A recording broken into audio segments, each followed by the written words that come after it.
In December 1984, 5 astronauts went up into space. 3 of them end up dying. 1 is unconscious, and only 1 of them can bring everyone home. She's the only conscious crew on board, and she has never piloted a space shuttle in her life, but she's determined to bring all of them home, even if it costs her own life. You know, she has always been a daredevil. She dared God to take her life so many times before this, and now she can't help but feel so silly because she's fighting against her fate right now. She wants to go home so badly. She wants to go home to her mom, and she wants to tell her mom that she is so sorry. And just before she came up here, she told the woman that she loved, I would marry you. I would marry you in a second, Joan. I've never felt that way about anyone in my entire life. And now that woman is on Earth, listening to her every word, every breath, not knowing if she's gonna come back. This may very well be their last conversation, and there's still so much left unsaid because the world is just not ready for the love that they have for each other. If this was a man and a woman, this would be broadcast to the world as NASA's biggest love tragedy. But it's not, because this love is forbidden. And today, I'm gonna tell you exactly how deep this love goes and whether she will make it back home. This is Atmosphere by the incredible Taylor Jenkins Reid, and this is the finale. So now we can be gay? So now love can win because someone is dying? What? Is it because like she's talking about mother? Is that why I'm crying? Okay.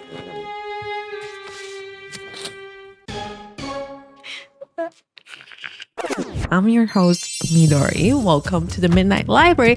This is the place for you to enjoy a good story while you go about your day, or to keep you company while you do your chores, maybe get some work done, or maybe you just want to relax and indulge in a good story. Girl, with that said, let's get right into it. Hop on, my friend. We're gonna go back to the 1980s, okay? Now, the daredevil astronaut alone up in space is called Vanessa. Vanessa Ford. What a name, okay? She got curly brown hair, amber eyes. She got demeanor of $1,000,000. Imagine someone like Zendaya. Very cool, very confident, very capable. She is trained as an aeronautical engineer and a commercial pilot. And it's because she's trained as a commercial pilot and not a military pilot, she was not qualified to train or fly any of the NASA space shuttles. To do that, someone will need to have a military pilot. But at first, Vanessa was like, maybe I could just enroll myself into the program and then we can talk about it sometime into the future. That was not the case at all. And now she's alone up in space, trying to pilot the shuttle all by herself for the very first time. The woman that Vanessa loves is called Joan Goodwin. I want you to picture Florence Pugh. Joan joined the same NASA program as Vanessa at the same time. Joan joined as an astronomer. Joan is very, very passionate about astronomy, the stars. Part of the reason why she became so passionate about the stars is because they made her feel not alone. The stars were the only thing that made her feel not alone until Vanessa came along, okay? The moment that she meets Vanessa, she just cannot deny. There's this pull. Like, she doesn't know what she's feeling, but it's admiration. She knows that. And she knows that she wants to be around Vanessa all the time. She wants to listen to everything that Vanessa has to say. She wants to be in Vanessa's orbit. That much she knows. So Joan does 2 things without knowing. She falls in love for the very first time. And Joan also finds out that she is mentally and physically attracted to a woman, Vanessa. So the day goes and they do their training, and their love starts to blossom and deepen between those 4 to 5 years that they spent training at NASA to become astronauts. And somehow after that, Vanessa ends up alone up in space inside a space shuttle with 3 crews dead and 1 of them unconscious. There was an explosion on board, and the explosion punctured a hole in the space shuttle. Humans go unconscious within seconds and die within 2 minutes when exposed to space. Vanessa was lucky that the last unconscious crew found the hole and patched it with a cardboard and duct tape. Such a cheap fix with such great costs. Okay, while all of this is happening to and around Vanessa, Jonah's back on Earth trying to keep her composure because that is what a Capcom do. Okay, for those of you who don't know what Capcom is, I didn't know what it was. Okay, I always hear it, didn't know what it meant. NASA has this rule called Capcom. Capcom is the only person who is able to communicate to whoever that is inside the space shuttle in space, or when they're on Earth, when they're landing. Capcom is the one who can communicate with them because there's so many people inside mission control, inside NASA, who are talking all the time, who are trying to calculate, come up with numbers. There are a lot of people talking at the same time. So all of these people cannot confuse the astronauts who are doing a mission. So Capcom is the only one who takes in all the information and then will communicate that to the astronauts, all right? That is Capcom. Joan is the Capcom for Vanessa's shuttle. That means Joan is the only voice that Vanessa can hear, and possibly in Vanessa's very last moments. Joan is the only woman to ever be able to bring Vanessa to her knees. How do you bring a daredevil to her knees? How do you get a daredevil to bawl her eyes out and tell you that she would marry you and take your name, or give you her name if she could, that she would wake up every single day and she would choose you every single day for the rest of her life? How do you get a daredevil to tell you that she's willing to give up everything just to be with you? We will answer that right now. To do so, we have to start when Vanessa and Joan are still astronauts in training. So we're going to start from the past. Okay, one evening, Vanessa tells Joan her recurring dream. Vanessa has this dream where she's inside a coffin. She's alive, but it's her funeral. And when she looks out, she sees her mother. Her mother is always there. She's always crying at her body. Vanessa knows that she's okay. She's healthy. She can see her mom, but she cannot do anything but just let the feeling of guilt, disappointments, and loneliness just drown her in her casket. What has she accomplished? Nothing remarkable. At this point, she has not been to space yet. She has always wanted to be a pilot. She is a pilot, but what did she accomplish? She was always a daredevil, but she died for what? She died alone? Vanessa feels like if she did die young, she would die without a purpose so far in life. When Joan hears this, she tells Vanessa that she also have a recurring dream. She always dreamed that she's doing simple things that she loves, like cooking, drawing, looking at the stars. She's always doing those things in different homes, different environment. She's different ages, but in all of those dreams, she's always alone. This is honestly very deep. To make sense of it in my own way, in my own words, Vanessa does not want to die alone. She doesn't want to die waiting for an answer. Vanessa, as a woman, she doesn't want to die waiting for another woman to say yes to how she can love that person. We are in the 1980s. Being attracted to the same sex is deemed that you are the devil's best friend for some reason, and you can even lose your livelihood. If you have a job, you might actually lose it because dating the same gender means that you are morally compromised. And now Joan, what does her dream mean? Joan's life has always made sense. Like, she has always been very career focused, but now that she's in NASA, having met Vanessa, Joan doesn't want to die alone, knowing that she has those feelings for Vanessa. Both Joan and Vanessa are perfectly capable of living out the rest of their lives as they please and accomplish great things without love or being in a relationship, but why would they?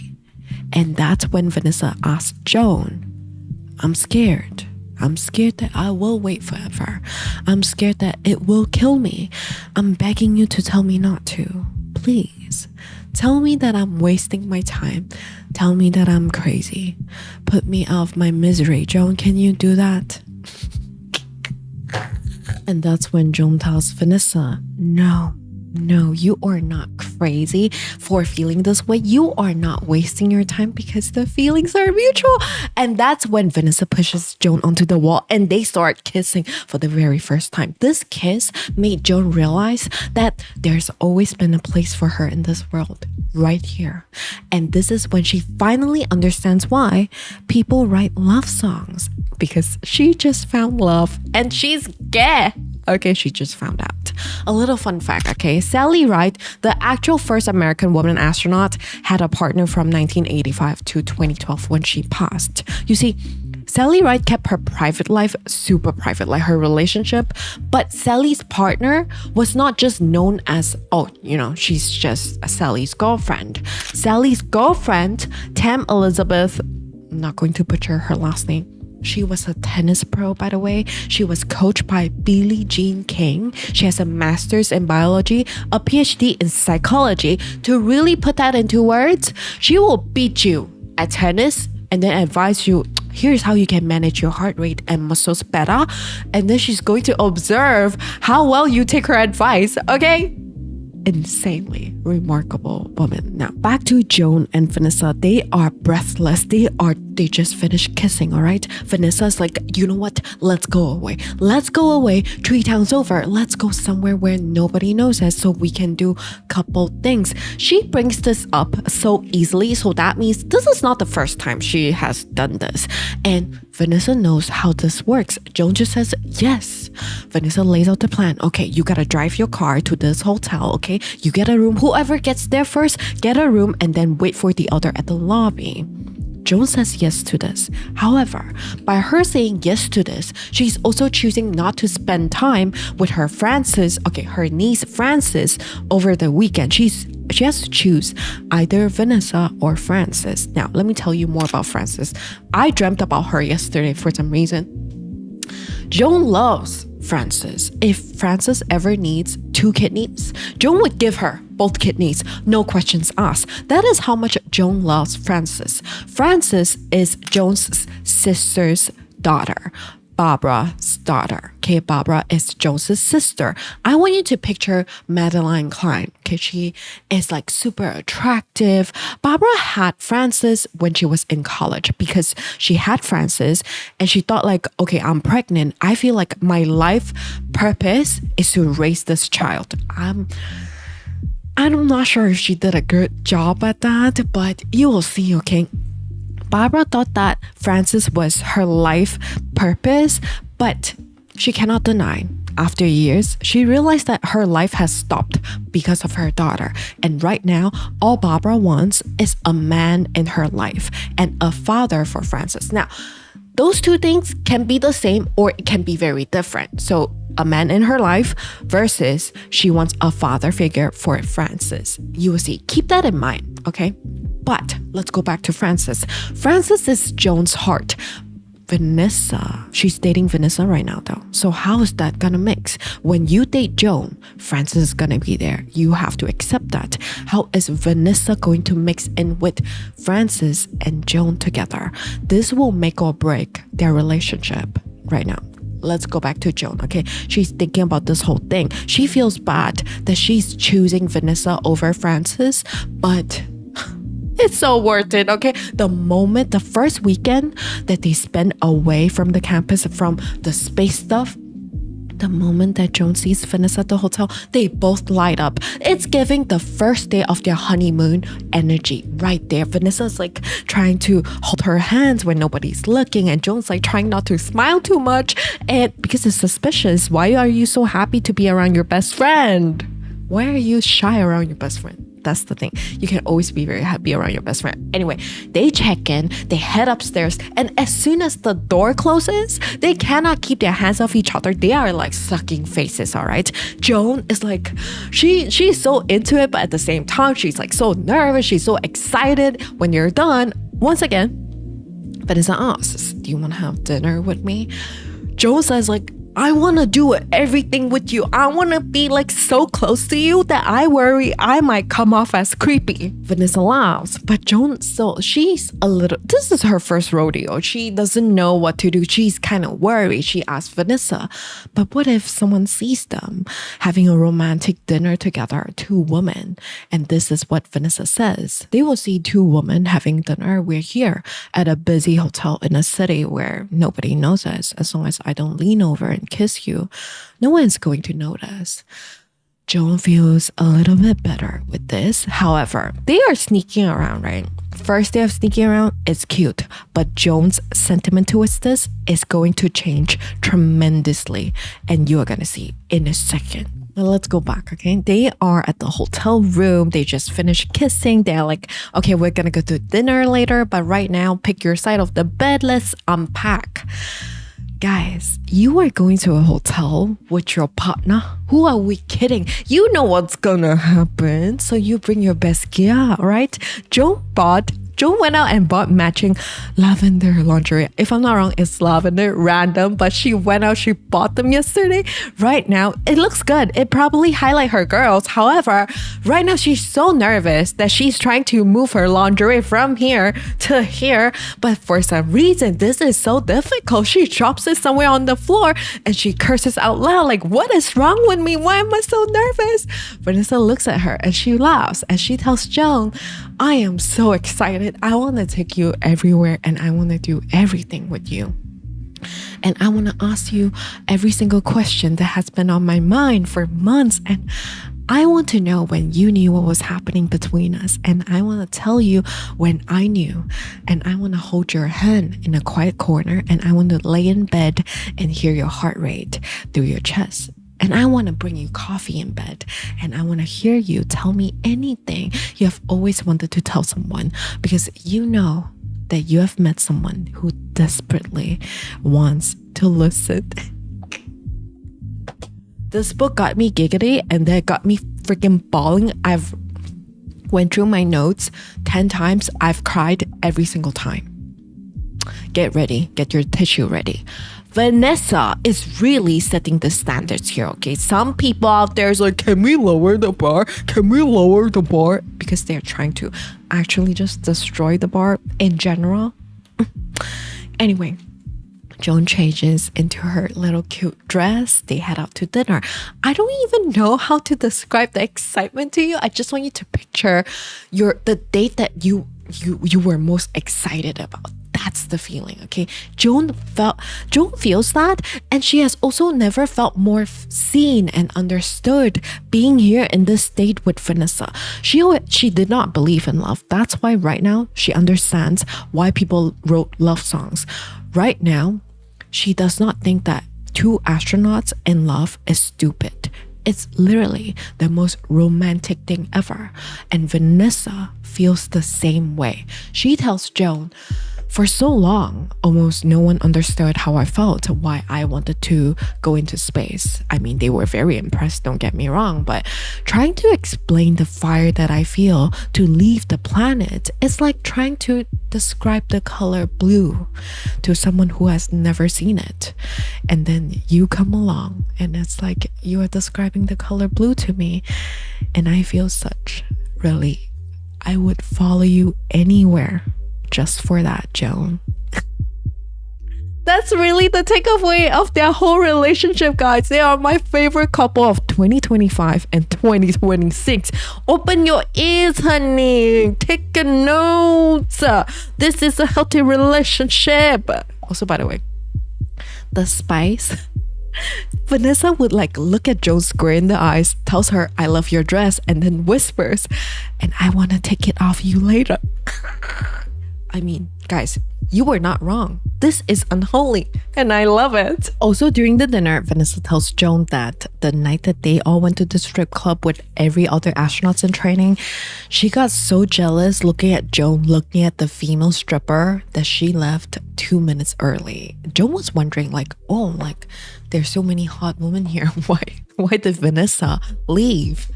But now she knows, all right? At the end of their very first date, they're in bed and suddenly Vanessa turns, looks at Joan. Joan breaks out in hives. Vanessa is like, what? What is happening? Do I need to send you to the hospital right now? Is it hurting? Are you okay? Joan just looks at her nervously, says, no, it actually doesn't hurt. I only get hives when I get too excited. She broke out in hives this time and last time when Mickey Mouse talked to her. And she was like, oh my God, Mickey Mouse talks. And she broke out in hives. She only does that when she's too nervous and excited at the same time. And to that, Vanessa tells her that those hives of yours might just be the most romantic moments of my life. Okay, life goes on just like that without the hives. Between Joan and Vanessa, nothing really changed from the outside. Work is not affected at all. They're still astronauts in training. They are both still very remarkable, but Joan has never felt more alive on the inside. However, she's always reminded of this one thing. It doesn't matter how kind or how loving or how accepting she has been up until this point, there are people in this world who will never return the same sentiments towards her and Vanessa's relationship. That is the world that they live in, unfortunately. One day, Joan and Vanessa starts talking about religion. Keep in mind that these are two women, two scientists who are in love with each other. And if they ever came out, you know that there are severe consequences. So don't be offended. I'm not sure if I need a disclaimer for this. Vanessa does not believe in God. If anything, she would go against the idea of having a God. Her mom is Catholic, so you can assume that she grew up Catholic. She talks to her mom once a year because her mom wants her to attend mass. Her mom wants her to attend religious events with her, but Vanessa just won't go because she does not believe in a God that would find fault and punish people for loving the same gender. Vanessa tells Joan that if this God does exist, I'm willing to pay the price. That is really the hallmark. That's really all you need to know about Vanessa.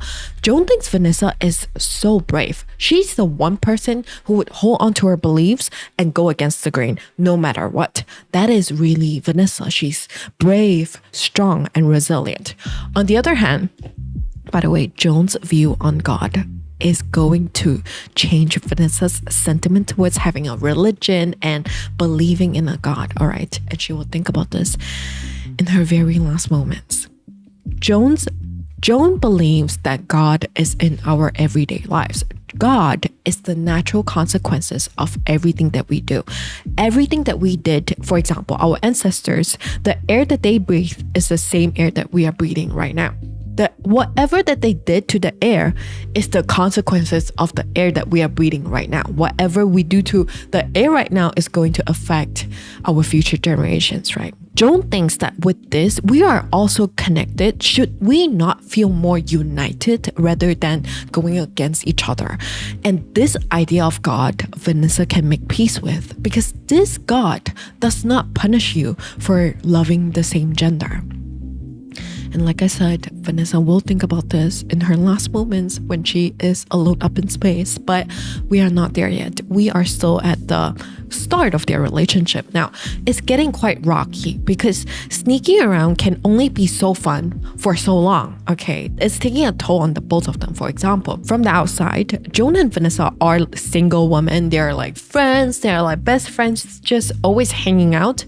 So one of their friends tried to set up Joan with some guy, and Vanessa just has to sit there and listen to that and pretend that their friend did not just try to set up her girlfriend with someone else. Joan also has to not be too suspicious, like, no, I don't want to date anyone. So Joan would always smile and sort of agree to the date, but both of them know that she would never go through with it, but it still hurts that she can't just come out and be like, no, that's my girlfriend. And Joan can come out and be like, no, I'm in a relationship with Vanessa.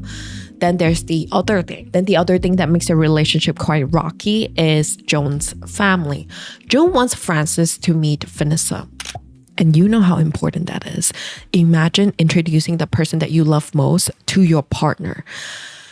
It means a lot. And Vanessa's first response is, I'm not so sure about that. I'm not sure if I'm going to mix well with family or like a kid.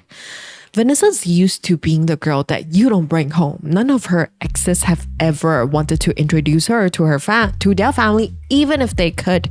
And hearing this breaks Joan's heart. But Joan understands that this is not about her. This is about Vanessa. This is her experience dating as a woman. So instead of getting angry, which if I were Joan, I would have gotten mad just a little bit. Joan did not get mad. Joan tells Vanessa this: I am not asking you to meet my sister or parents. I know it's different meeting family and all, but I have a life and there are parts of it that I want to share with you. This is love, guys. They speak each other's language so well. This is communication. So eventually, Vanessa does agree that someday she will be willing to meet Francis. And that someday is right now. Joan gets a knock on the door. Vanessa is in her room. Nobody should be knocking on her door right now. And Vanessa can't be in her room. It would be suspicious. So Vanessa hides and Joan goes and opens the door and she sees her sister, Barbara, holding Francis asleep in her arms. And Barbara says, shh, I have to go now. And I need you to watch Francis this weekend. I will come pick her up on Monday from school, okay? There's this one guy, Daniel. He is so very, very special to me. He called and he asked me to go to New York with him this weekend. We're staying at the Four Seasons. He's gonna bring me to a Broadway show and a fancy restaurant that I saw in the magazine. Joan hears that and she knows this is not great news. You just met the guy and he's love bombing you, but she doesn't say it. Barbara continues. Look, Joan, I just really need this favor. Things are going really well between me and him, and he's rich and he's very successful. He told me he is looking to marry. So this could be really it for me, Joan. My chance to get my life together in a new way for me and for Francis. This could be my do-over. If this works out, people would look at me differently, Joan, and Francis will have a father, and I don't have to work to survive or borrow money from our parents. My life was not supposed to be like this, Joan. Joan is worried. This is not good news, but her sister is a grown woman. She's an adult. There's nothing that Joan can do. So she agrees. She loves having Francis over. So Francis stays with Joan for the weekend. The plan is Francis stay with her until Monday. Barbara will pick Francis up from school on Monday afternoon. Monday afternoon comes around. Joan gets a call when she's at work from Francis' school asking Joan to come pick up Francis. Barbara is supposed to be back from New York with that Daniel guy, but the school obviously cannot reach her, so they called Joan instead. Joan immediately says, okay, yes, I will come right now. By the way, Joan is at work, right? She was flying a jet before this. So a random detail, Joan is wearing a bomber jacket with aviator glasses. And if you have watched part 2, you know that those glasses is from cool guy Hank, all right?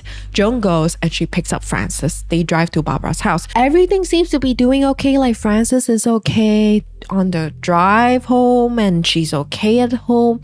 But suddenly, Francis freaks out over treats, over Rice Krispies. Francis starts crying and kicking Joan in the shin and she starts screaming why didn't you put chocolate chips in my Rice Krispies? That's how my mommy do it. How dare you not know? How dare you not do it?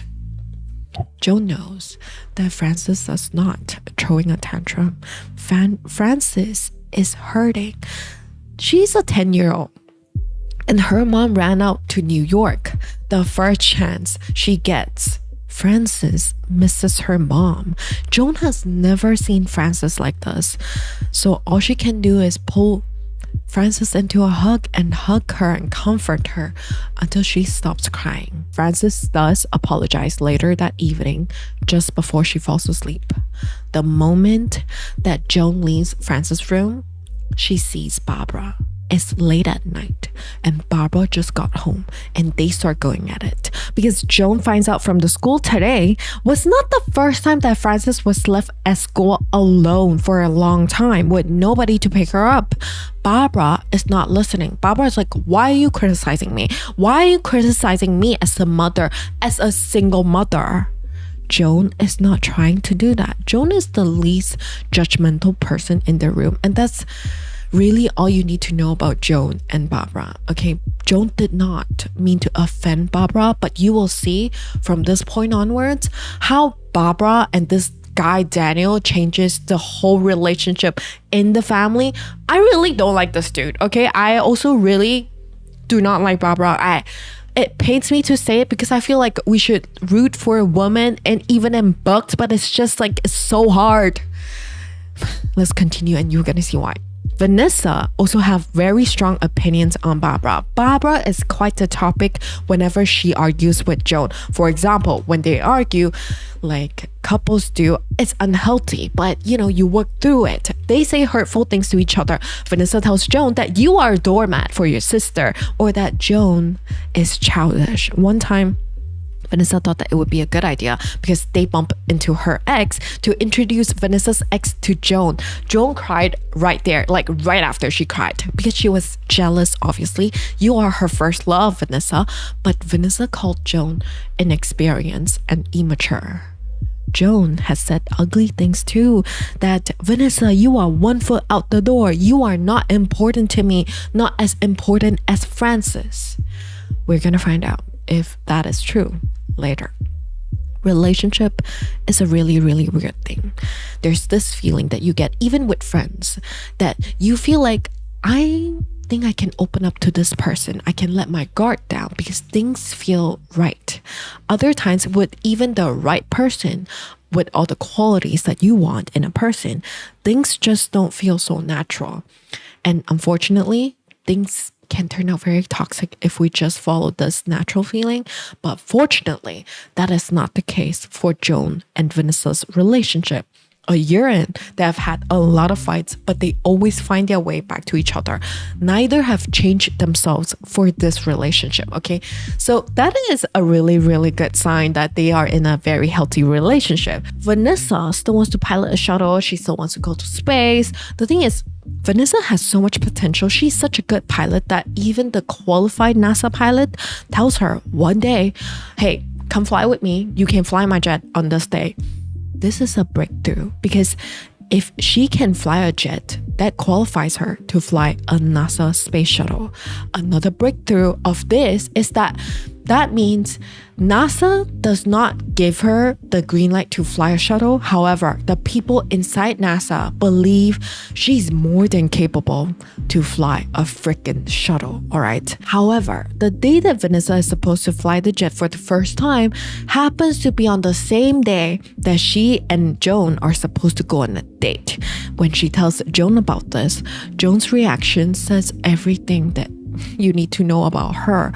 Joan tells Vanessa, go fly the jet. I know that this is your dream. I'm so happy for you. I understand. Joan is not mad. Joan is so happy for Vanessa. Joan loves Vanessa so much. If Vanessa was vegan, she would make her a meatloaf. And it's the same the other way around. Vanessa loves Joan so much. She loves her career. Like she loves being a pilot. But she also knows that this love that she has for Joan is a risk as big as her dream to go into space. But ever since they got together, Vanessa stopped dreaming about her funeral. The regrets, the disappointments, the loneliness, they're all gone because of Joan. Because Joan is like the final puzzle into her life, On their 1-year anniversary, Vanessa, of course, she's a pilot. She's gonna boo, I'm gonna fly us over the mountain. And they do that. They fly over the mountain and they go somewhere to watch the stars and have a picnic. It's very simple, very meaningful because she's a pilot and she loves the stars, right? Joan turns to Vanessa and she tells Vanessa, I want to do this forever. Vanessa smiles, kisses Joan's temple, and she tells Joan, wouldn't that be something? 2 days before the first American astronaut, Sally Ride, is scheduled to go up into space, Joan and the whole gang are quite free. So usually before a huge launch, everyone is quite free. And trust me, this is huge. Like, this is the first time America is sending a female astronaut up into space. If Sally Ride sneezed the wrong way, they would criticize her. But we're gonna see what happens. Back to 2 days before she flies into space. Vanessa, Joan, and their friends, Griff and Hank, are drinking, they're talking about the best song about space. They're just chilling and talking about best song in space. Quite random, but Vanessa says, I love David Bowie and it's going to be Space Oddity. Griff is like, no girl, have you heard Starman? It's gotta be Starman. Hank is like, nah, you're wrong. Rocket Man. Joan is like, Sesame Street. Everyone looks at her. What are you thinking about, girl? But I want you to keep this in mind. Pocket this in your brain because this might make you cry later, okay? Joan's space song is Sesame Street, and this will come in later. Keep that in mind. Space Oddity and Starman are both by David Bowie. Rocket Man is by Elton John. Space Oddity and Rocket Man are about a tragedy. Only Starman is hopeful. But Vanessa, still, she concludes like, guys, okay, you are all wrong. Everyone is wrong. Space Oddity is the best song about space. So I'm gonna read to you the lyrics of Space Oddity. Though I'm past 100,000 miles, I'm feeling very still. And I think my spaceship knows which way to go. Tell my wife I love her very much. She knows. Ground control to Major Tom. Your circuit is dead. There is something wrong. Can you hear me, Major Tom? Can you guess which part's gonna come in later? Keep that in mind, okay? Because this will be Joan and Vanessa's cryptic language in the disaster. Then 2 days later, the legendary Miss Ride into space, and she became the first American woman astronaut. She sets the record, no doubt. She did not give anybody a doubt. Like, I can do a man's job just fine, or even better. Like, women belong here up in space just as much as you do. She paved the way for people like Joan, Vanessa, and all female astronauts to come years and years and years after her. Now, let's circle back to Joan's family and how really the whole situation with Barbara and Francis is going to affect Joan and Vanessa. It's really just a huge domino effect right here, which makes sense because your family relationship, family affairs is going to influence your own relationship, right? So we are going to do that. Not long after Barbara got together with Daniel, he proposed to her with a 5-carat diamond ring. And of course, she said yes. During a dinner that they had together, so Joan, Daniel, Barbara, and Francis together, that's the first time that she meets Daniel. And she's like, this guy is arrogant AF. He has the type of arrogance that people could mistake as confidence. Barbara probably see it as confidence.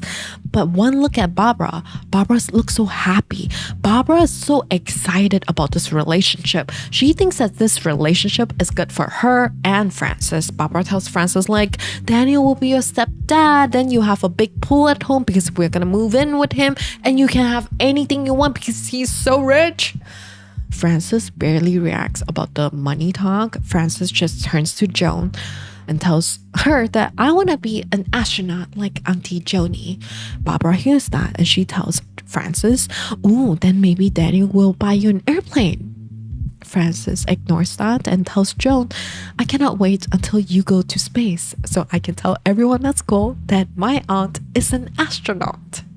And almost like a fortune teller, Francis gets it right because Joan is first among all her friends to get assigned to go into space. The first thing that Joan does, she goes and she finds Vanessa. She tells Vanessa. That's the first person she tells. Vanessa is so happy. She grabs Joan's face. She kisses her, maybe very like intensely, and then she pulls her face away and then she says, Joan, I fell in love with the coolest astronaut at NASA. What did you think I thought would happen? Vanessa knew that Joan is the best in her class in the entire course. not Lydia. Ice Queen Lydia. For those of you who has not watched part 1, part 2, she's very smart, very capable. She's the same batch as Vanessa and Joan. But here's the thing. Okay, here's an analogy so you can know her character better.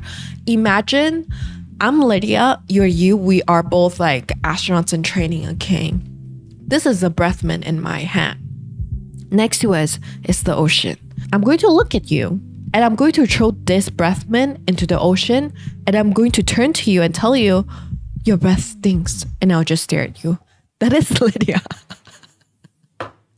Nobody likes her, especially Vanessa. Vanessa would throw her into the ocean if possible, like the mint. But Lydia, at this point, it's like 3 years after they got to know each other.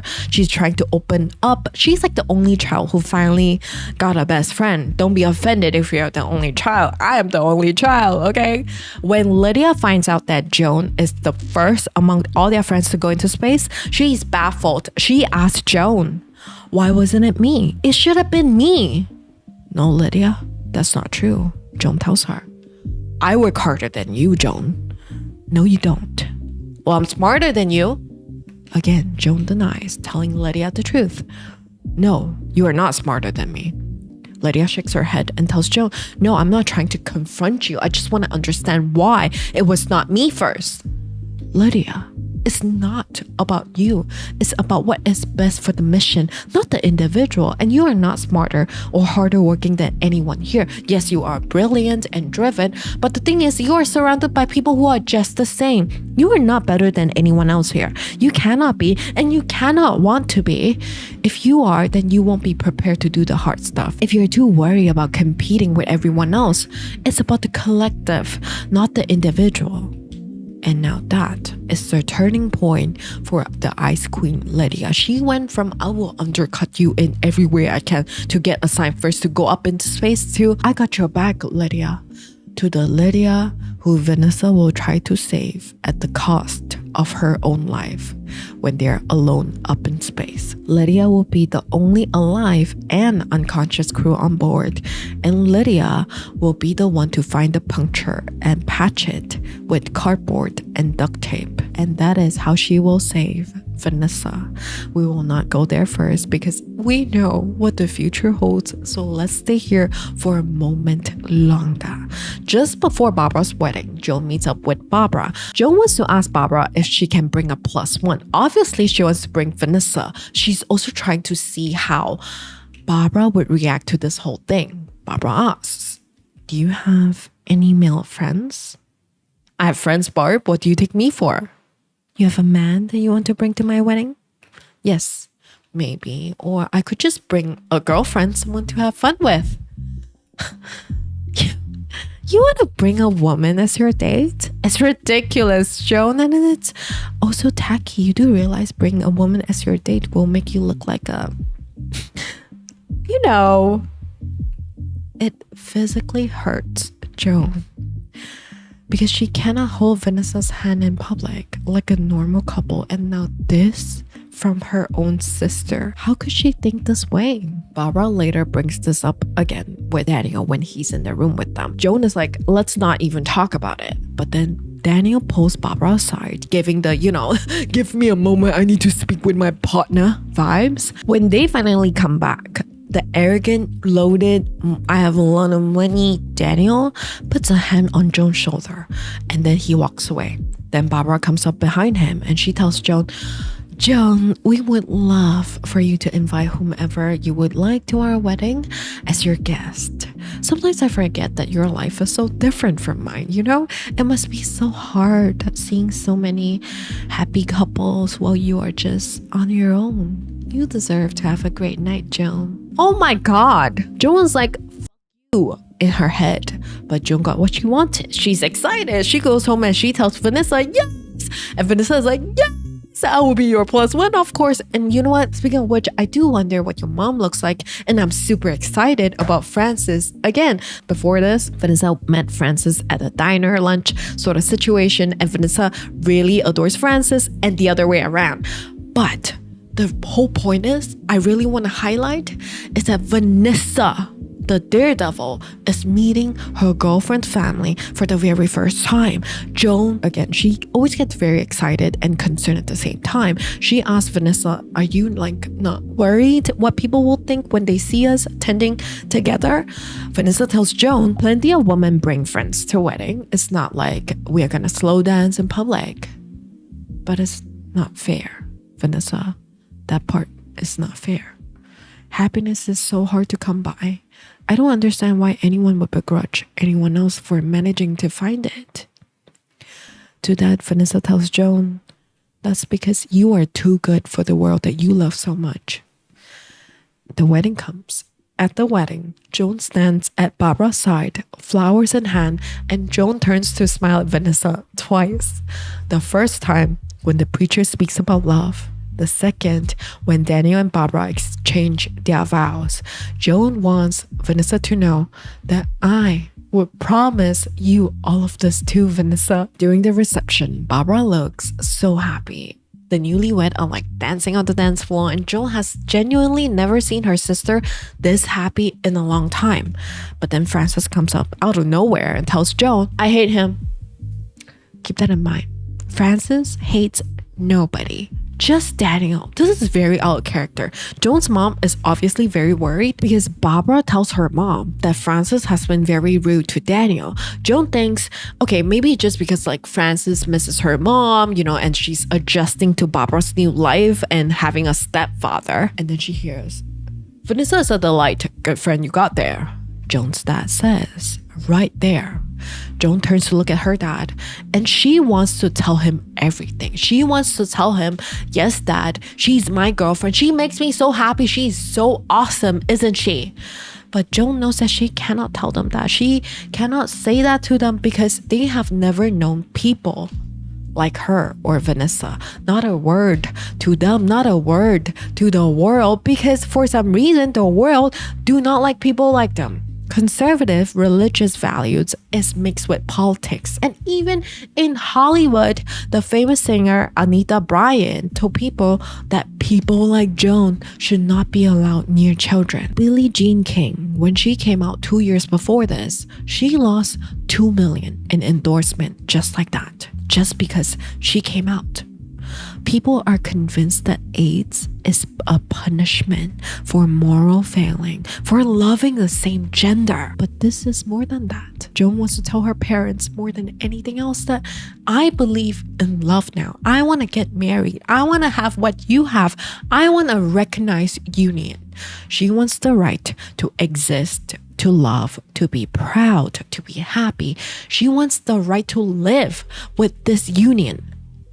But when Joan finally finds the words, she just tells her dad, yes, Vanessa is very sweet. Joan watches as Vanessa and Francis are like dancing their hearts out. They're like dancing really hard and then they disappear and then they suddenly come back. Yeah, we could not find a cake, but we did find a tray of brownies and we snuck one. Vanessa tells Joan, and Francis is smiling so happily right next to Vanessa and they're holding hands. They look so cute, so happy. These two people are Joan's entire world. And Joan looks at them and she laughs. Let's pause right here, okay? I think that some people really do not deserve to have children. It's harsh, I know. It's my opinion. Okay, life is hard, and I think that having a child can be one of the most fulfilling and wonderful thing ever. But I just think that it has to have that foundation before you welcome another life. Because for me, I think that sometimes in my head, it just keeps going down, down, down, down, down. And I know that I need to have a foundation where it doesn't affect the child. Joan and Vanessa, they have that foundation together where if you're not good at that, I'll stand up for you. I'm not good at that and you are good at that. You get what I mean? It sounds kind of confusing, but I believe that this is such a good foundation. And Joan, she wants a family and she deserves to be a parent if she wants to, because she would be a great parent just as she did to Francis. But it's very sad that in this lifetime, my cat is kicking you. Let's just ignore that. She might not be able to have that on the open to the public eye. Disclaimer, to all my hopeless romantics out there, I need you to hang on tight for the rest of the story because it's about to be very romantic and tragic. All right. After the wedding, Vanessa carries Frances to their room. She lays her to sleep and Vanessa heads out to join Joan at the balcony. Joan tries to pop open the beer cap, but it's not working. Vanessa takes it away and she pops it open with the railing and then she hands her beer to Joan. And she tells Joan, I feel that maybe you could have had more, Joan. Maybe you could have had an easier life if I had not convinced you to love me.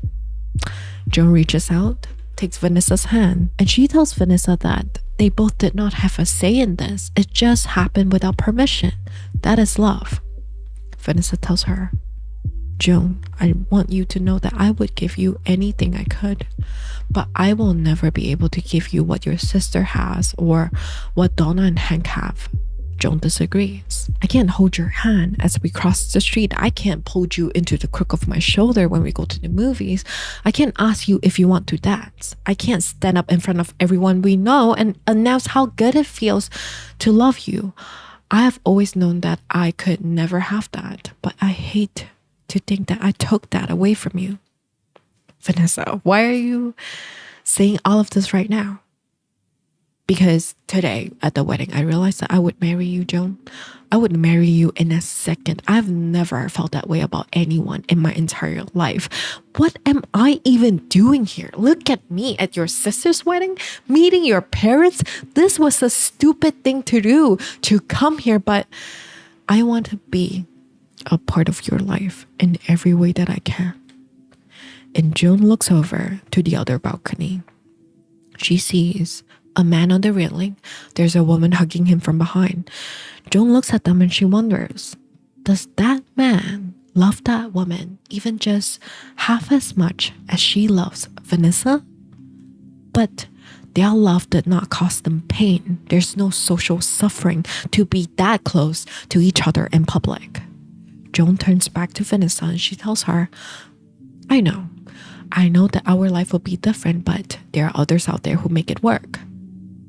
Yeah, but most of them are not employed by a government agency or in a career that puts them in the public eye. I don't want you to think that I don't want any of those things. I mean, I didn't ever before you, Joan, but now with you, I want to do all of it with you. You do?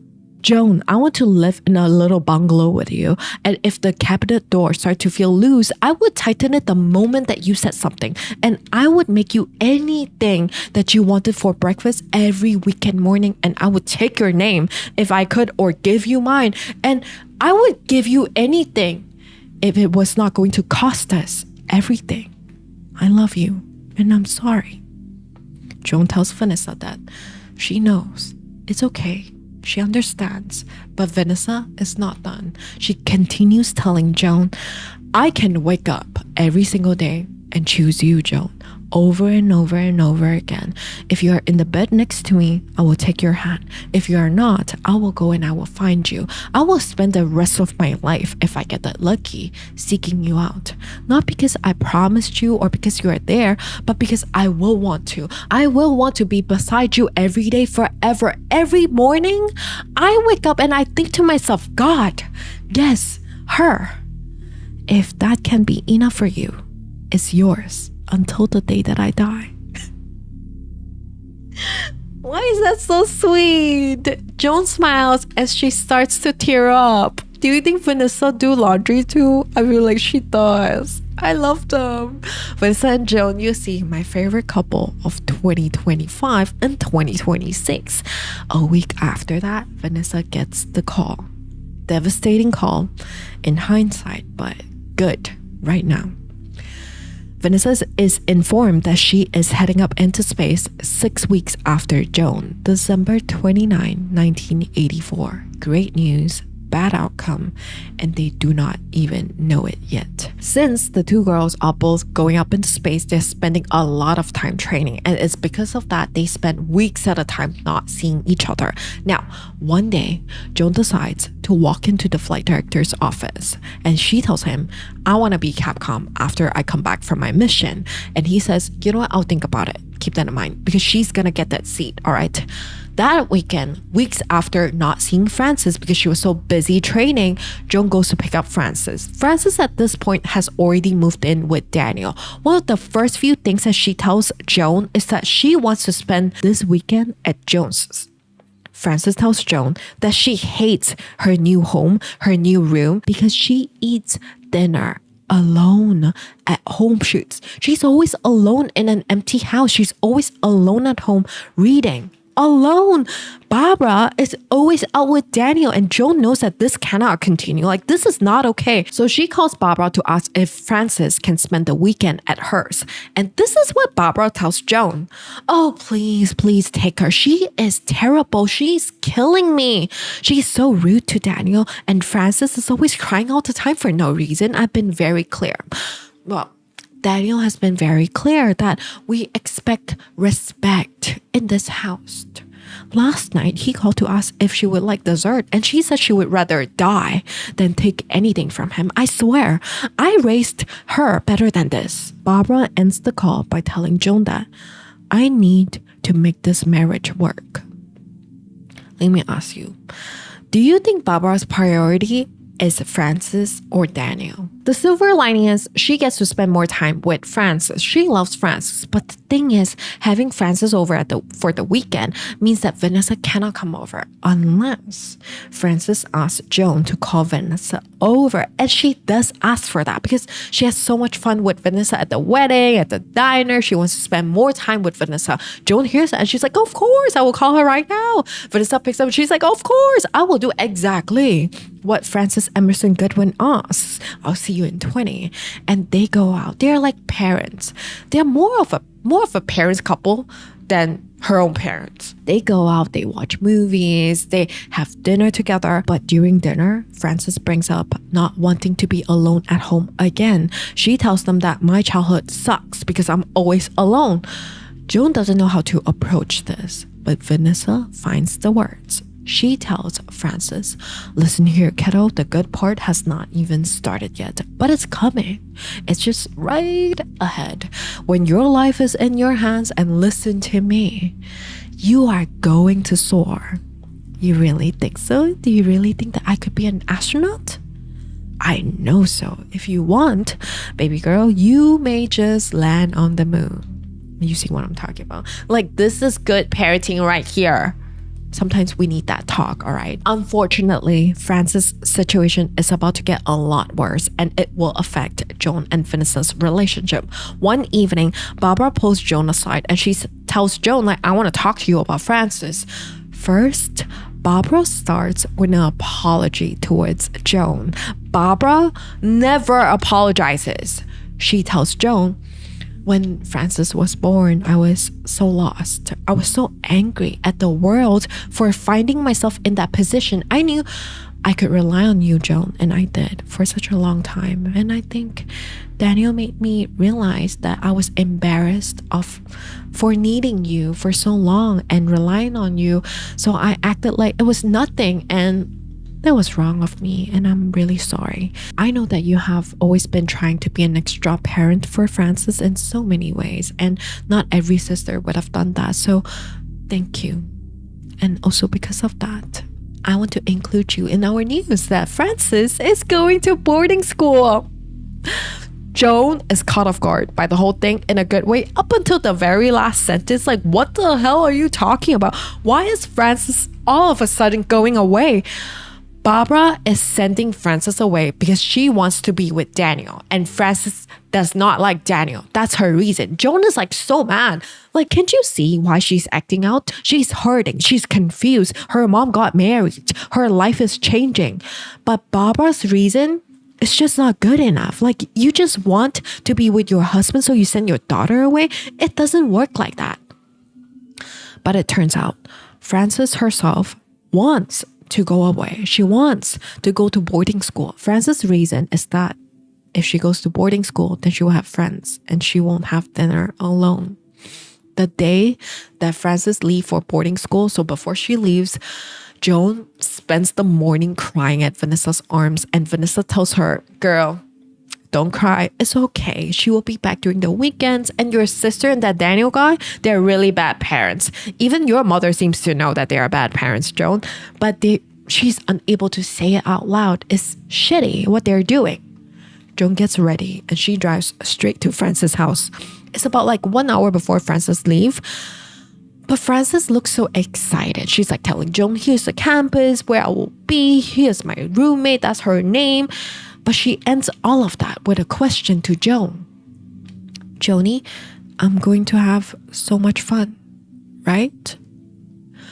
Joan knows that this is not okay. She's trying to hold it together, but she wants to cry right here, right now, because she's so worried. But she gathers herself. I think it hurts so much more because it's like a 10-year-old that you raised since she was like a baby, like 0 minute old. She tells Frances, yes, you are going to have a great time, and I'm always a phone call away, day or night, and I will always pick up, okay?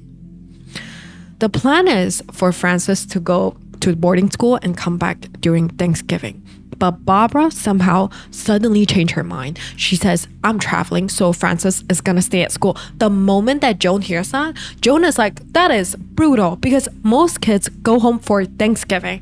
Joan tells Barbara Frances should not be alone for Thanksgiving. Barbara's like, girl, it's just Thanksgiving, it's not Christmas. You are overreacting. The reason why Frances is not traveling with Barbara and the Daniel guy was because she kicked Barbara in the shin during Parents Week or something. So Barbara's reaction is, so you want to misbehave, huh? Okay, so you got so many friends here who love you, then you stay here since you love school so much. Joan wonders, why did she kick her in the shin? All of this happened when Daniel came into the picture. What did Daniel do to Frances? Frances has no problem at school, no problem with Joan, no problem with Vanessa, just Barbara and Daniel. So Joan asks Barbara, what happened between Daniel and Frances? But again, Barbara is not listening. Barbara takes offense to this. By asking this question, Barbara thinks that Joan is taking Frances' side. So Barbara tells Joan, you are childish and you are immature. That's the only way that can explain how you are always taking her side, how you understand her so well. Barbara goes even lower. No, Joan, I'm really not trying to be mean here, but think about it. You have never been on a date after high school. You have never had a real kiss. Do you even know how adult life goes? Of course, you don't understand what I have with Daniel because you never had it. Then Frances, you could certainly never understand how to actually raise Frances. And yet, I felt judged by you for such a long time. And now, I finally see things for how it is. You judge me because you don't understand what entails in an adult relationship. You don't understand what it means to love. And you may never understand that, Joan. You are probably just not built for it. And it's not your fault. I just have to stop letting you get into my head. Joan, as usual, she doesn't say a thing. She doesn't argue back. What the fuck could she say? The world is full of Barbaras. That is the fucking problem. Joan hangs up, and for weeks after that, Barbara keeps bitching about Joan hanging up without saying goodbye. And Joan just could not stop thinking about how Barbara could not love her the way that she loved Barbara, or how she loved Frances. A while later, Joan finally goes up into space. The whole time when she was up in space, when she was going to space, she keeps thinking about Frances. How is she going to explain this feeling being out of the Earth's atmosphere and in microgravity to Frances? Joan also vomits 3 times immediately, almost immediately when in space, but that's besides the point, all right? Joan gets a realization when she's up there among the stars. She loves the stars, but she looks at the atmosphere, the thin blue hazy circle that surrounds Earth. That's the only thing that is keeping everyone she loves alive. Frances and Vanessa. And because of that, the atmosphere is the most beautiful thing that she has ever seen in her life. And she's surrounded by the stars, her passion. Joan, right now, she wants to go home, and she did 5 days later. As soon as she gets back from space, everyone... So you have heard of this, right? Like when astronauts come back, they need some time to adjust. They need to exercise or something to adjust to gravity. Joan is like, no, I need to go home right now to check my phone machine. And she does that. Francis left her 3 voicemail. Number 1, Francis tells her, oh, I saw you're landing in California. I'm so happy that you are safe. I love you so much. The second one, Francis asking Joan when she would be back and whether she should call again.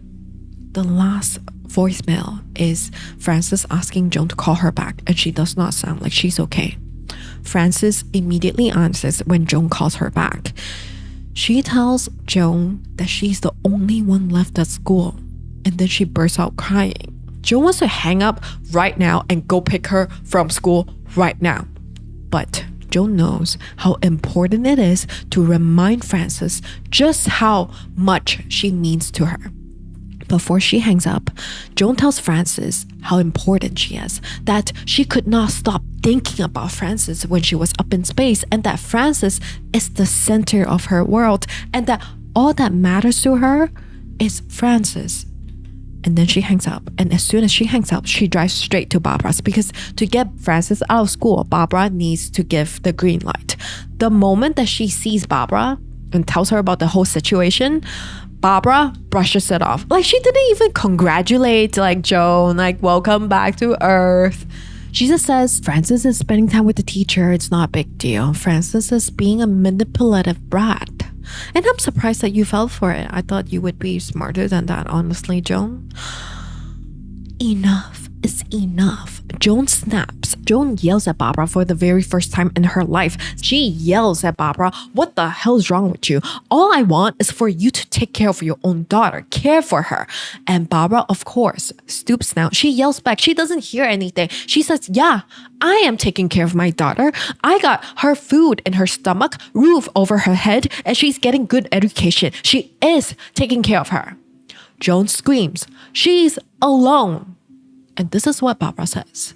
Joan, what am I supposed to do? Daniel never wanted kids, and he said he was happy to try to be a stepdad. And he tried, and Francis made it impossible. Before I met him, I cried myself to sleep because I was so lonely and so tired and so sad. I was trying to make enough money to keep us from eating canned food.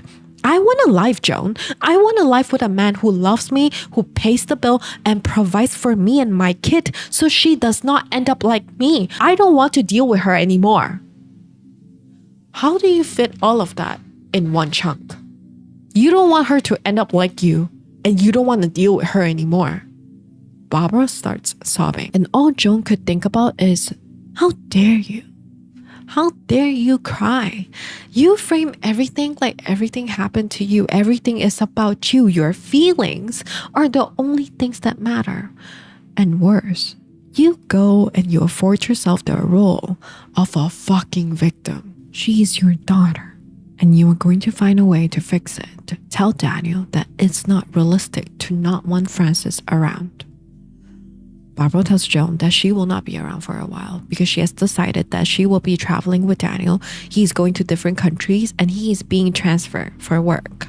Barbara has decided to follow him wherever he goes. Barbara chose Daniel over Francis, her daughter, long ago. This is why Francis was sent off to boarding school. Barb, I'm not sure if you ever deserved Francis, you know that? I have tried to avoid thinking that for years, but I don't know what other conclusion to draw anymore. She deserves better than you give her. Then you take her. You think that you are so goddamn smart, Joan. The mom that you would be if only you had a love life or a man interested in you enough to give you a child. Please, you take care of her. The two of you would probably love that. You can go be happy together without me to look down on.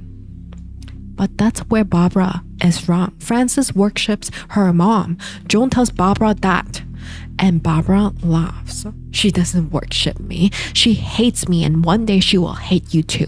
Then you will see it. But in the meantime, she's all yours, Joan. Not Barbara talking about her daughter like an object to be passed around, okay? Joan is so furious, but her priority right now is Frances. She does not want Frances to feel alone or unimportant. So she tells Barbara, write a letter to the school giving me the power to make decision for her and take her from the school. Do it right now. And you will call her tomorrow to wish her happy Thanksgiving from the airport. If you don't, I swear, I will call your hotel every single hour until you pick up the goddamn phone. And I think we both know Daniel will not be so happy with that if this gets messy. So if I were you, Barbara, I would call before noon and stay on the phone for 10 minutes and I would make it count. Thanks, Joan, for treating me like I wouldn't even call my own daughter on Thanksgiving. Wow, I'm such a monster. Barbara says as she hands over the letter, I think maybe you are a monster, Barb. Joan grabs the letter, she slams the door shut, and she walks away without ever looking back. This is the very last time that Joan will see Barbara. Joan drives straight to Frances' school. She tells Frances, pack up. Pack up not just for the weekend, but for good. The sweetest thing is, the moment that Joan walks into Frances' dorm, everything is so neat. Frances has always been a good daughter, right? Joan reminds Frances, pack everything, pack all the pillows. And also, I heard that you won an essay contest, right? Remember, you need to grab that. You need to bring that because I'm going to read that. I need everything. In the car, Joan asks Frances, officially, would you like to come live with me for good? Joan tells Frances that she will get a 2-bedroom apartment or a house. She's not sure. But Frances jumps at it. Like, she doesn't even care if it's a bungalow, if it's a apartment, a room. She does not care how many bedrooms there are, as long as Joan wants her there. And Frances starts crying and asks if Joan really wants her there, really wants her to move in with Joan for good. Joan grabs her hand and she tells Frances that she wants Frances more than anything in this world. And they hug and they start crying and Frances starts shaking from her tears. My heart. Poor girl. All right. Not against boarding school, guys. But if you're sending your kids away for the sake of keeping them away, that is bad parenting. I'm not a parent and I know that this is disgusting. It's a hair in my mouth, but I'm not a parent and I know that it's very hard to be a parent, but I am someone's daughter and I would be very broken if my parent did that to me. Being neglected as a kid is going to give you a lifelong scar that will affect your future relationships in a really bad way, all right? And Joan tells Frances something that heals something in me, all right? Joan says, listen, Frances Emerson Goodwin, I will love you until the day that I die. Do you hear me? There's nothing that you do or say or think or feel that could change that. I'm yours to fall back on forever. You are my entire life. You make my life worth something. And I can promise you with my entire body that you will never be alone. Every day, you can wake up and you can go to bed knowing that there's someone whose heart is bursting, barely able to contain how much they love you. I know you are my niece, Frances, but you have always been to mine. The next day, it's Thanksgiving. Barbara keeps her promise. Barbara calls Frances to wish her happy Thanksgiving. But she didn't apologize to Joan or anything. Joan is not expecting it. Joan only hopes that one day Barbara would come back around and tries to win Frances' trust back. If not, Joan would be more than happy to step in for Frances' life, for the rest of her life, all right? And for the rest of Thanksgiving night, Frances joined Joan and their friends for dinner. Vanessa is of course there, Lydia, Hank, and Donna. So Hank and Donna, they're either married or engaged, but they're very committed to each other. They have a daughter together, baby Thea. I want you to picture this couple, okay? Hank, I want you to picture Theo James. And I want you to picture Lily James as his wife, Donna. Hank will be Vanessa's crewmate up in space. He will be the pilot of the shuttle and he will die on board. His death is the reason why Vanessa has to fly the shuttle herself. Also, He's the same NASA pilot that trusted Vanessa enough to fly his jet. He's a really good guy. These are really, really good people. Then we have also Steve and his wife and nice guy Griff. I want you to picture Chris Evans as Steve, Henry Cavill as Griff. Okay, Steve and Griff. They will both also die on board. Steve is their commander. Griff is their scientist, just like Vanessa. These are people with family, friends, lovers. They're really genuinely very good people. And the sad thing is there were people waiting for them to come home. But we are weeks away from their mission. But tonight it's Thanksgiving and we're going to stay here for like maybe a few more seconds, all right? Whenever Frances sees baby Dia waking up, she would sit down, she would rock her back to sleep. This is a good kid. And it's so unfortunate that her mother doesn't even see it. This is also Frances and Joan's first Thanksgiving without Barbara. But to be honest, Joan has never felt more at home than right now. That evening, Vanessa walks the duo home. Vanessa and Frances are quite well acquainted already. They're like very close. They love each other. But there's this underlying question. How is this gonna work? We're gonna find out soon enough. How is Vanessa going to mix in with Joan and Frances? Because Frances does not know what's happening. And when you hear the answer, you are going to think, it's towards the end, okay? Let's continue. Sometime later, Joan requests for a meeting with the flight director again. And this time she tells him that I want to move to mission control permanently. I don't want to be assigned to go into space anymore. Because keep in mind that she's taking care of Frances. She doesn't want to risk dying in space or anything. And the flight director is like, of course, I would think about it because I do see how capable you are in space and on the grounds. He agrees to think about it again. And we know that she's going to get the seat anyway.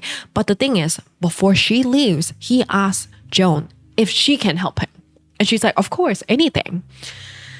And this is what he says. As you know, being assigned any mission requires a certain level of security clearance. And those cannot be granted to anyone who we believe is morally compromised. Not as a matter of judgment, but because it opens people up to potential for blackmail. For example, people with large debts, people with gambling problems, people with family members related to organized crimes, and people with sexual deviation. I want to protect my team here. You did tell me that you have good rapport with your fellow astronauts. I wonder if you could be willing to convey this to anyone within the corps who needs a reminder. Vanessa has been naive to think that NASA might discuss letting a commercial pilot fly their shuttles. But now, Joan realizes she has also been so naive to believe that she could have the cake and eat it too, to believe that she could have a relationship with Vanessa and hope that nobody finds out and both of them can keep their careers. But Joan says, yes, she understands. She thanks him and she leaves his office and she spends the rest of the day on autopilot. She spends the rest of the week numb. She can barely speak to Vanessa. She has been avoiding her for a week because she doesn't know what to do. What's the plan? So a few weeks before Vanessa heads up into space, Joan breaks up with her. But she tells Vanessa it's because of Frances. It will not work anymore. The moment that she tells Vanessa that, her eyes go glassy. Joan wants to die looking at her because she knows that she's the one who is making Vanessa feel this way. She is the love of her life and she's making her cry. And when did you decide to break up with me? I've been thinking since Thanksgiving and I didn't know how to tell you. So you thought that avoiding me was the answer? Because you didn't have the decency to break up with me? No. Maybe. Either way, it's not gonna work anymore. Vanessa disagrees with the whole thing. Joan is like, then what are we gonna do? Get a babysitter once a week and we drive 3 towns over to where people don't know us and then rush home before the sitter leaves? Vanessa whispers in a shout, yes, we will do exactly that. I will drive you home, then I will stay in your room just that one night, and then I will sneak out before Frances wakes up. But that's not a relationship, Vanessa. That's what we can have. And I will take anything I can have with you. Don't you see that? I will sneak into your house just to kiss you once a week if that's what I can get. I will wait until Francis is in college if that's what it takes. Joan, are you insane? I want you forever. I told you that. I don't care what it takes. Joan tells Vanessa the truth, that NASA knows. At this point, they've been together for like 3 years. Even Donna, one of their friends, can see that they're dating. Donna doesn't care, but it's one of the other butt faces, okay? One of the butt faces told Joan, okay, like, so weird. Why are you always around Vanessa and she's always in your house? And that is probably how NASA found out. It's very sad, okay? Joan is doing this breakup not for her, but for Vanessa, because Vanessa wants to pilot a shuttle. She can't get that now, but she wants to go up into space. And she's not going to jeopardize Vanessa's mission. Vanessa has always wanted to go into space. Joan has no idea how she's going to live without Vanessa, but she has to do this. Joan insists that Vanessa should leave and they end this relationship right now for good, and Vanessa should never call her ever again. She tells Vanessa, you will meet someone else, Vanessa. Someone else who is not in NASA, and you will be able to keep it a secret, a better secret than we have. And you will be able to have everything that you deserve. But you cannot have that with me. Vanessa starts crying.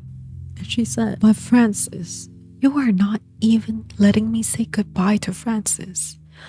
I will explain to Francis best I can. But I deserve to at least have a say in this. Joan, there's nothing left to say. What a fucked up thing to do. I don't care. Vanessa grabs her keys and she leaves. Joan quietly shuts the door to not wake Francis, and she bawls her eyes out on the floor. And so the pair breaks up after 3 years. And then the phone rings. She goes and picks it up. Vanessa is calling from the payphone across the street, and the first thing she says is not hello, it's no. She tells Joan to shut the hell up and let me talk, because just now it was just you talking, and now my answer, knowing everything, is no. I don't care what NASA says. I don't care. I don't give a damn if NASA don't let me to go into space. I will not leave you or Francis. She didn't ask to be this deep into Joan's life. Joan showed her a life that she never dreamt of having, and now one butthole says something and Joan chickens out? No. She tells Joan over the phone, no, I don't accept it. I love you and I love Francis. You don't get to take Francis away from me just because you are scared or because you think that is what is best for me. What an awful thing to do, to make one believe they can have the things that they never believe they deserved and then take it all away. And then she starts sobbing even harder, Vanessa. And then she says, please, don't make me go, please. Joan looks out the window and she sees Vanessa staring at her from the payphone. And Joan tells Vanessa that if they stay together, Vanessa might lose everything that she dreamed of. And this is what Vanessa tells her. Then I will lose it. Let them take it, but just don't let them take you. So the breakup is unsuccessful. They do reunite. Vanessa wipes tears from Joan's face, and Vanessa tells Joan that you don't know what is best for me as much as you think you do. I don't know what's gonna happen, but if it's you or it's space shuttle, fuck the space shuttle. Joan laughs and tells Vanessa that the old Vanessa would have never said that. Vanessa smiles and she tells Joan, then I guess I'm not the woman that you found love with. Yeah, this story is about to take a turn. It's about to get sadder, okay? Excuse me if I get any weird. If I get weird, all right? Let's continue. And there she goes. Vanessa, a few weeks later, heads up into space. December 29, 1984. Lydia and Vanessa are the only two crew members alive on board. Lydia is in critical condition. She might not make it. If Vanessa spends any more time trying to fix what was broken of the shuttle, she might die right here. Right now, the door will not close. The thing is, even if she managed to fix the door, there's no guarantee she can even close that centimeter gap. She can do everything she can, but that seems quite impossible, and she knows it. That gap might rip the entire shuttle into pieces during re-entry. The choices are either she go back right now, she drives this back right now to try and save Lydia with this broken shuttle and risk dying, or try to fix the shuttle, the 1 centimeter gap, let Lydia die and risk dying herself anyway. Which one would you choose if you were Vanessa? Joan presses on the intercom and she tells Vanessa NASA cannot risk losing her too, so her best choice is to try to fix the shuttle again, to close that gap first, because they don't know how long Lydia has. Even if they come back right now, Lydia might not make it. But Vanessa understands this. Even if she does, whatever is advised, she might just die right here, alone, up in space, in orbit. And Vanessa starts to think about her life. How she was a daredevil before this, how she dared God to take her life in so many ways, like drugs, flying airplanes too low across mountains, and making her mother cry. Her mother begging her to care about her life and to not leave her childless. And Vanessa thinks to herself, how stupid. Right now, she's closer to death than she has ever been before, and she's fighting against it with every fiber of her being. Vanessa wishes her mom could see her right now, to be proud of her. Vanessa wants to go home, to say sorry to her mom. She wants to go home. She wants to find Joan and Francis, but her brain keeps echoing, Joan, Joan, Joan, and she prays to herself, please, God, let me see Joan's face again. And back on Earth, before Joan even hears it, she knows what Vanessa is going to do.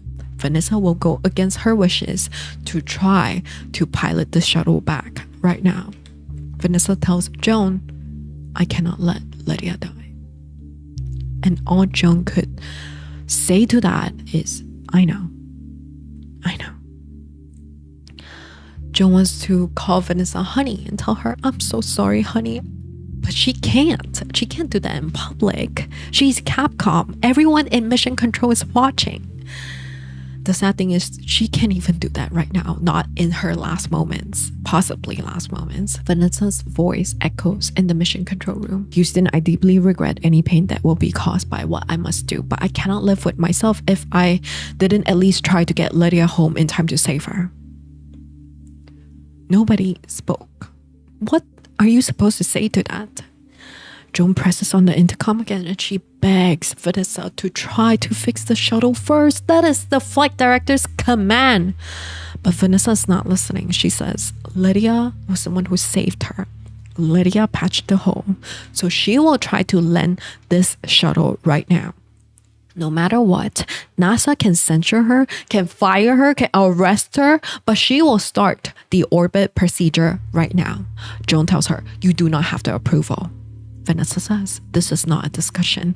If Vanessa does exactly what Joan says, and she dies in space, Joan will blame herself for the rest of her life, and Vanessa will not let that happen. Joan starts crying. And Vanessa can only hear her gasp. And Vanessa tells Joan, Joan, we don't know what's going to happen. We don't know what's going to happen during re-entry. The shuttle has withstood plenty of things that we didn't believe it could. That's my gamble right now, because I will not tinker away back here when Lydia needs me to get her home. So do not ask me again. We have less than a rev to get her home, and if you take any more of my time, you threatened both of our lives even further.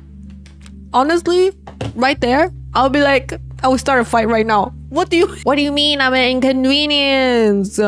Just to fight away the tears, you know what I mean? Don't worry about sexual deviation. Worry about my emotional deviation, emotional turbulence.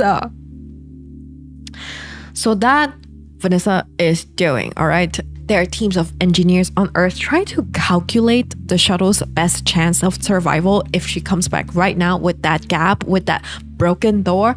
There's really nothing that anyone on Earth can do, especially Joan. She's just sitting in her spot trying to catch her breath. There's nothing that she can do to bring the love of her life back here. And she turns and she sees the flight director who told her, "Don't be gay under my watch." Remember? He matches her gaze and he nods. His eyes are glassy too. But Joan at this very moment has never felt more angry at this person who's probably a nice person, but fuck you. Joan has also never felt more angry at the fucking shuttle. Millions and millions of dollars for a 1 centimeter gap to not work? Get it together. But nobody needs Joan's anger, terror, or panic right now. They need Joan to be Capcom. The calm, cool, serene Capcom. The Capcom that Vanessa Ford needs. And that Joan can do because it's the only real way to love Vanessa. Let's go back to Vanessa. Vanessa is alone up in space. Vanessa looks out the window and she sees a star. She thinks to herself, Joan would probably know the name of that stars. And she starts crying. The thing is, when you cry in space, your tears don't fall. And Vanessa's tears are clinging to her eyes, pulling under her lashes. She rubs it away with her sleeve and she turns to Lydia. Here we go. Maybe Vanessa asked for too much. Maybe she pushed too far for the things that she wants. But when she hears Joan's voice again, Vanessa thinks to herself, I must have done something right.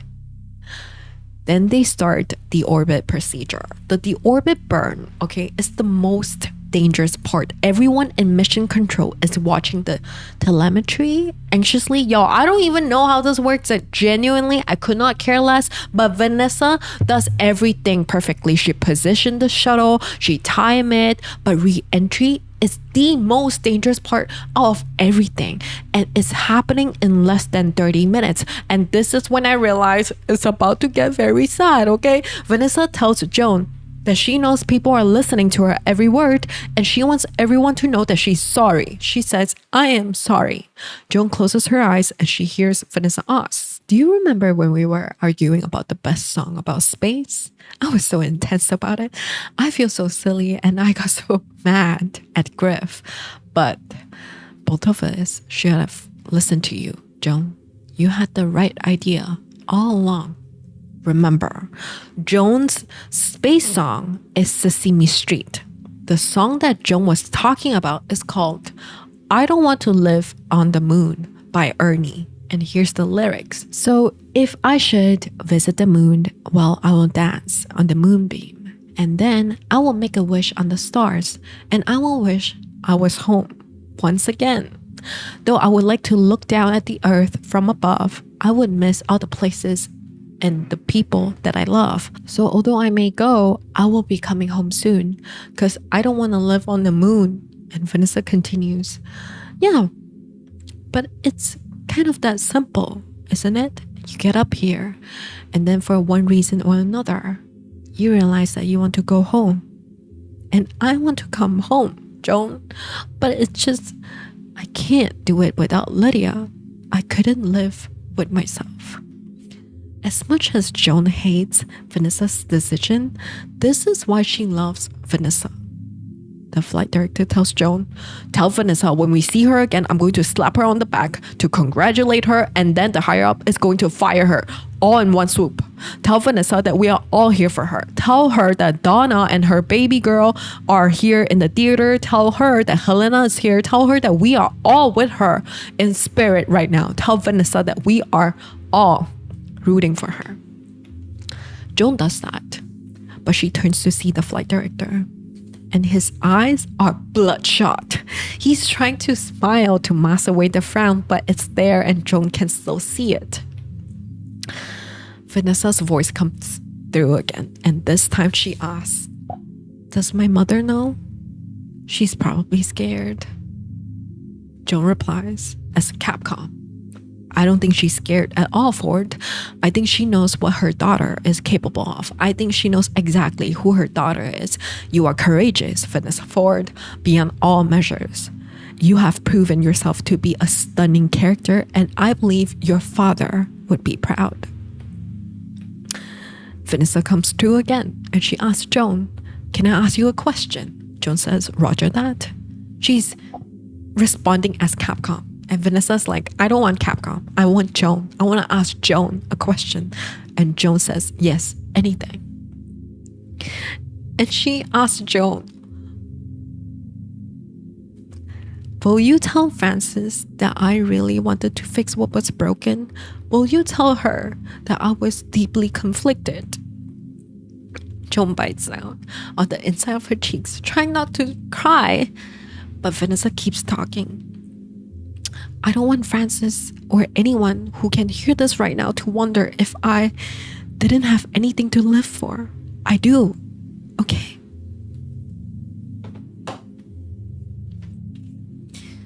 Okay.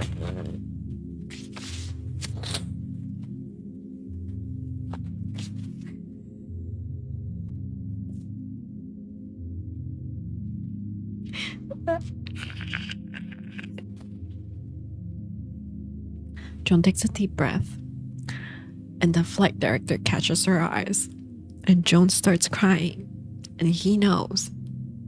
These two people, they love each other. He knows. He puts a hand on her shoulder and he tells her, "Tell Vanessa what you need to tell her." So now we can be gay? So now love can win because someone is dying? What? And this is what Joan says. "Do you remember when you told me you felt like you have never met someone who had also seen the color blue before?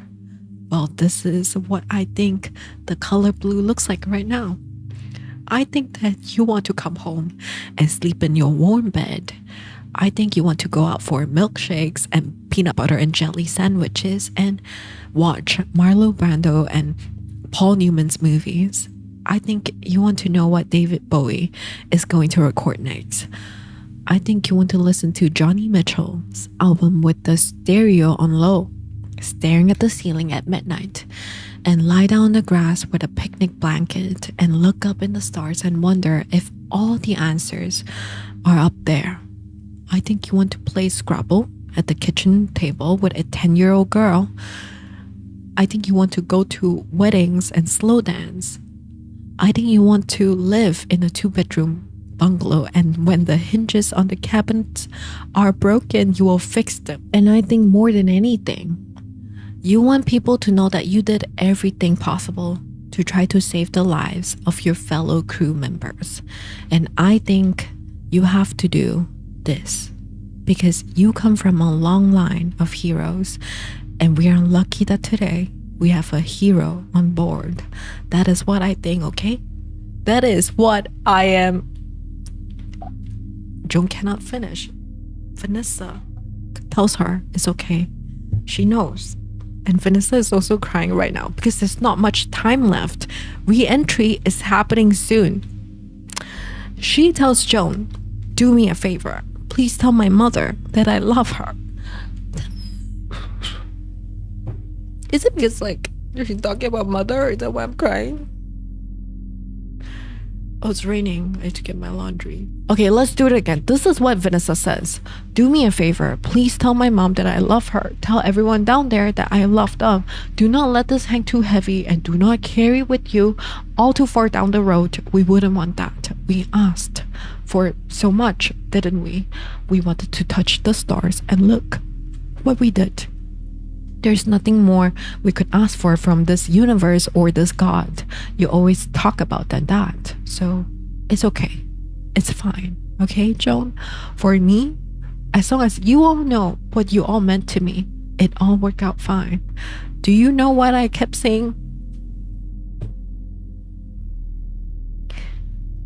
The best space song is Space Oddity.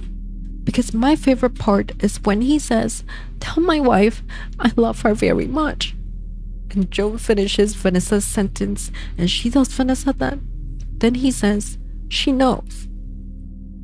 Yeah, that's exactly it. Do you think she knows? Do you really think that she knows? She knows. Joan says she absolutely knows. And they lose communication with Vanessa. The last thing that they hear from Vanessa is that, "Okay, I can live with that."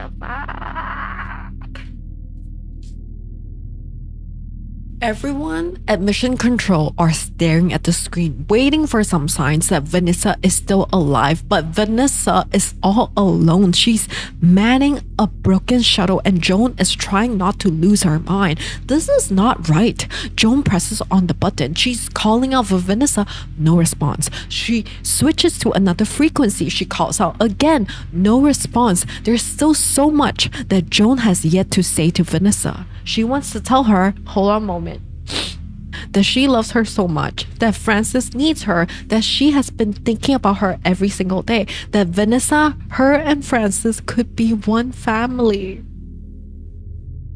That once Francis goes to college, they could move somewhere and keep to themselves and hold hands on certain street corners. That when they get to their 60s, Joan would spend nights in the backyard with her telescope and Vanessa could spend early mornings taking out her prop planes, and that together they could get a dog. And Joan wants to tell Vanessa that she was right. People like them should not back down. Joan is determined to rail against the world with her at every turn and fight against how the world treats people like her, and they would win in the very end. They would hold on long enough to see the world change, to make it accept what Joan knew to be true, that her life is complete only if she lived next to Vanessa. Love is not always enough, but it could have been for them, and that nothing would ever be able to stop Joan from loving Vanessa. Through her tears, Joan starts frantically calling out to Navigator, to Vanessa to respond, but still no response because Vanessa is gone. She died somewhere over Texas, having proven herself to be the exact sort of person she had always hoped she was. And now Joan is left to bear it. Joan falls to her death. Her heart is about to explode, but there's a sense of peace that comes with it. Knowing, being able to meet Vanessa and be around her and be loved by her, she realized was such a gift to have known her, to be loved by her. But then she sees the flight director turns to the screen, and that is when she hears the radio. It's Vanessa. She's calling out like, "This is Navigator. Houston, do you read?" Joan immediately rushes to the intercom and she's like, Vanessa, are you there?" And Vanessa's voice comes through once again, loud and clear. "Houston, this is Navigator. Lydia Danes is alive. I'm about to land at Edwards." And the entire mission control, the entire NASA start cheering and jumping around. They're so happy that Vanessa did it. And they hear Vanessa let out like a whoo, like a whistle. I don't know how to whistle. And she tells Joan, "Hi." And Joan says, "Hi," back. Maybe they had not asked for too much. Maybe they would just get everything that they have ever wanted. Okay. That is the end. I thought that motherfucker died on me, okay? I could never be left like that. After Seven Husbands of Evelyn Hugo, like Taylor Jenkins Reid, are you kidding me right now? If you love the story, please go grab a copy. Please do, because the story is so good. I feel like a lot of love stories around the love aspect of it, right? The way that Taylor Jenkins Reid wrote this is in a way like, you know, again, getting into a relationship can really affect your other relationship, especially like your family. And I'm rooting for all my gay besties, all right? I hope you find your soulmate, your twin flame, and you live your best life with your love. I support you. Another reason why I love this book is also like Taylor Jenkins Reid could have wrote from the perspective of the first woman in space, like the first woman astronaut, like American astronaut, because the first woman in space is not American. But she could have did that. She could have took Sally Ride's role, but she didn't. Taylor Jenkins Reid wrote this with as much historical accuracy as possible, and I believe it's to inspire people to do their own research. I think she said that in the beginning of the book, to kickstart curiosity. So if you're feeling that way, check out part 1. I included some fun facts about the space program and discrimination and things like that in part 1. It's also a lot about Joan, like Joan's origin and how she met Vanessa. Part 2 is when the steamy part begins, okay? I'll link them all down there. I'll link them all down here. I'll also link the book and the audiobook down in the description. If you have enjoyed this, I think you might also enjoy Seven Husbands of Evelyn Hugo. If you have not read that yet, I will link it below too. If you're looking for some ghost stories because like you're sick of crying, I got you, girl. I got another series that you can check out. It's new. I'll link it right here. It's called The Dark Library. Remember to subscribe for more story time, and I'll catch you in the comments or in the next video. See ya!